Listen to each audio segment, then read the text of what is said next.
kaninong gobyerno na ang Pilipinas ay napunta sa number 1 spot ng Economist Intelligence Unit as the most vulnerable country in Asia geopolitically. Kay BBM, huwag nyo kami nga ano-ano yun, kayo mga BBM supporters, kaya kayo nanalo dahil dumikit si BBM kay Sara. Dahil kung si Sara, tumakbo yan ng presidente, hindi magiging presidente si BBM. Ngayon, di ba, main character si BBM? Tsaka nga lang yung main character ninyo, walang bayag, bangag pa. Ito nga mga kababayan, bago natin ituloy ang video na ito, kung bago ka lang sa aking YouTube channel baka pwede makahingi ng like at subscribe at click mo na rin ang notification bell para updated ka sa aking nilalabas na bagong video. Salamat po. BBM, ano bang nagawang mabuti ni BBM ngayon sa bansa? Sige nga, bigyan mo kami ng datos, Chef Vincent. Datos tayo. Dahil papakita ko rin sa'yo ng datos.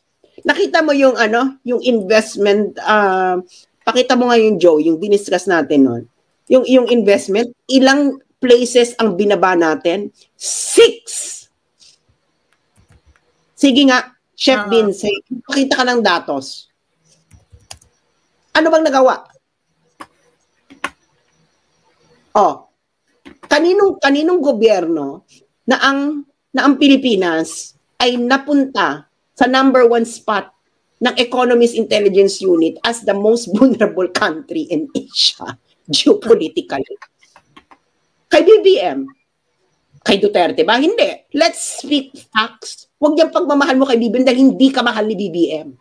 Maniwala kasi hindi ka nga niya kilala eh. Ako nga kilala niya eh. May number pa ako nung mag-asawa. Diyos mio. Malamang si Duterte ang main character dahil siyang presidente siya noon eh. Ikaw nga, si BBM ang main character mo, yung main character mo naman, wala namang achievement. Anong achievement niya? Yung mga achievement niya, peke. Hindi ka ba magigising? Nag-mention siya ng mga achievement niya, peke, hindi naman kanya. Lalo na yung yung naka-clear na kami ng 27,000 barangay. Boba! Galing yung mga na-clear na yun, mga na-clear na barangay nung panahon pa ni Duterte, ilan lang yung na-clear mo. Tapos yung farm to market road, nakagawa na tayo ng 50. Putang ina, all those achievements were past achievements of previous administration, tas inangkin niya. Yan ba? Gawin natin main character si BBM. Gusto mo? Anong achievement niya? Ano achievement niya? Diba? Ngayon, kuda, Chef Vincent, Umakyat ka, Chef Vincent, pagtanggol mo, anong achievement? Magbigay ka ng datos sa datos. Sige nga, nakita mo yung presyo ng bigas? Magkano yung presyo ng bigas? Tarantado to. Ano ka ba? Boba? Hindi mo alam ang nangyayari sa mundo? Hindi mo nangyayari alam sa Pilipinas? O gawin natin main character si BBM, umakyat ka dito. Sampalin mo kami ng datos. Ito, ano yung pinapakita mo, Joey? Sampalin mo sila ng datos na yan. Ayan. Ito yung mga foreign direct investment na bumaba. Ito ay cumulative, no? Ibig sabihin yan, ito yung the foreign investment cumulative levels. So, yung nasa pinakababa, girl. Kasi yan, yung cumulative growth. So, mula nung umupo siya, July 2022, puro negative cumulative growth levels, no? Hanggang ngayon. 2022. December. Ayan, 2022. Hindi ang growth rates yung cumulative. Wala umupo siya hanggang ngayon, negative ang cumulative growth rate. Ikaw, Chef, achievement yan. Sige nga. Ipaliwanag mo nga sa amin itong datos na to. Magaling ka pala. Paano hindi magiging negative? Pupunta sa ibang bansa, mag-a-attract na investor, kukuha ng mga pledges, sabay sasabihin, magkakagera sa Pilipinas. Sinong takang mag-i-invest sa Pilipinas noon kung magkakagera sa Pilipinas? Diba? Na parang, ano to? Ako talaga mataas ang energy ko ngayon kasi nga 2022 ko pa nakikita na ganitong mangyayari. Ay 2022, 2023 February galit na galit sa akin mga tao. Ngayon nangyayari na. Sabi hindi mangyayari, sinasabi ni Sas, hindi magkakaroon ng peace, ganyan. Putang ina, nasan yung peace? Yung bansa papunta na ng World War III, ganun ang binibenta ni Babe Romualdez nung in-interview sa Germany. Sige nga, Chef. Ipaniwanag mo nga sa amin yan, nasa matino pa ba? Nasa sanity pa ba ang Pilipinas ngayon? Magbigay ka ng datos. Anong datos? Sige. Mag-name ka nga ng kahit isang malaking kriminal na napatumba na sa panahon ni BBM. Ni BBM, oo. Magbigay ka nga kahit isa. Magbigay ka ng isang pangalan. Or isang malaking oligarch na nagbayad bigla ng utang sa gobyerno. Magbigay ka ng kahit isang oligarch. Meron? Tang ina, huwag nyo kami nga ano-ano yun, kayong mga BBM supporters, kaya kayo nanalo dahil dumikit si BBM kay Sara. Dahil kung si Sara, tumakbo yan ng presidente, hindi magiging presidente si BBM. True. Ayun. Saka putang ina nito, sino tong chef-chef? Wala ka nung mga panahon na kami ay nagtatanggol kay BBM. Kaya nga hindi ikaw nilapitan ni Lisa di ba? Sino nilapitan ni Lisa? Ako sa kasi RJ. Dahil kami yung nagtatanggol talaga ng bonggang-bongga at bongga yung pagtatanggol namin. Matalino yung pagtatanggol namin. Noon. Ngayon, nakikita na namin, kabubuhan na yung mga nangyayari. Bakit sa tingin mo si RJ tahimik? Dahil si RJ hindi yung bobo. Alam niya kung ang nangyayari ay mali. Kung tama ang nangyayari, si RJ, magsasalita yan. Hindi nagsasalita, di ba? Dahil advanced na ang science. The truth of the matter is, nakikita niya na hindi na tama ang nangyayari. So it's better na mag-quiet na lang siya. Dahil nga kaibigan niya itong mag-asawa. That is the truth of it. Dahil kilala ko yun si RJ, no? Kahit ganyan-ganyan niya. Alam pa rin niya kung anong tama at mali. Di ba? Ngayon, sasabihin, main character si Digong. Malamang, presidente siya nun. Ngayon, di ba, main character si PM?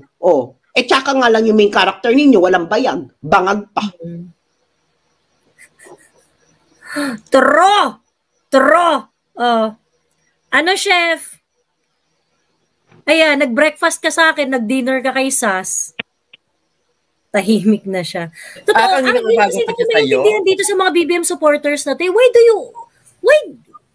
you refuse to think? Bakit ayaw tumanggap ng facts? Diba? Ba't ayaw tumanggap ng facts? Sorry, Mami Laika, go. Ako okay lang sa akin kung BBM supporters pa din sila, pero magbigay naman sila ng matalinong reason kung bakit. True, yun nga, hindi ka naman pinipilit na, sige, you come to our side. Wala namang ganun eh. 'Di ba? Wala namang ganun. Pero, wag kang mag-refuse ng mga facts. 'Di ba? Hindi, magbigay ka ng fact. No? Fact to fact. Mag-facting tayo. Let's fact each others with facts. Nagbibigay kami ng facts. Tapos, main character, can you imagine yun yung response mo sa facts? Main character si Digong, palakpakan, ano ka 4 years old? Hirit yan ng mga hirit yan ng high school. Putang ina, ilan ang bulbul mo? Siguro may ilang anak ka na, nakailang kantot ka na, ganyan pa rin ang hirit mo? Para kang first year high school? Putang ina, tsupain mo na yung sarili mo. Grabe siya. Ayan. Hello, Ziti. Hello, Zach. Hello, kumusta? Ba't wala na mga notification yung ano mo? Ano? Wala nang notification yung live? It's a mystery, ayan. Hindi ko rin alam. Hindi rin naman ako nasisyndicate sa Hindi ako nasisyndicate sa Facebook at saka sa sa YouTube yata may mga nagna-notify naman ayan. But anyway, ayan, Zach, anong ZT, ano ang gusto mong i-share? Din makinig muna ako doon kay Ma'am Sas, kung idol ko yan Okay. Sige. Sige, diyan ka na lang muna. Yung mga banat ng mga BBM. Kasi si Digong binenta yung West Philippine Sea. Puta, paano binenta? Per kilo ba yan o per gallon? Paano binenta yung West Philippine Sea? Nabibenta pala yung dagat? Oo. Yun nga parang yun nga yung question ko, na parang can you please be more precise doon sa pag sinabi nyo, binenta yung, nagkaroon ng secret agreement, ganyan. Can you please tell us exactly kung ano yung detriment na dinulot nun? 'Diba? Doon muna. Hindi yung i-assume ninyo na masama siya agad. 'Di ba? Because yung nature nun, hindi naman yun masama, ginagawa naman talaga yun. 'Di ba? Kung magsalita tong mga to kasi, parang, ay, kasi verbal agreement. Hindi yan po pwede, yung ganun. It shows yung, yung ignorance ng mga tao na nagko-comment sa, at ang nakakasama ng loob kasi, yun yung finifeed ni BBM. Etong si BBM, binobobo yung mga tao.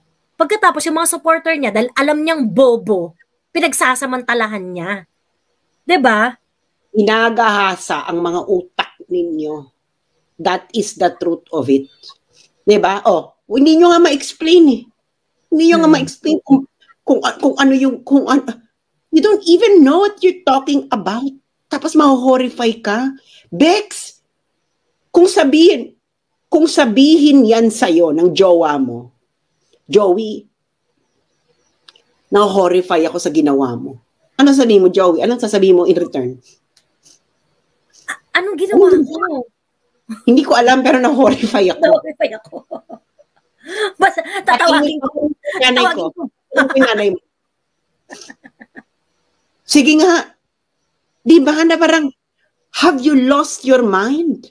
That you don't even know whether this makes sense in your everyday life. Na ma-horrify ka sa isang bagay na hindi mo alam at tatanungin mo yung ibang tao para malaman mo. Pero na-horrify ka na. Putang ina, praning!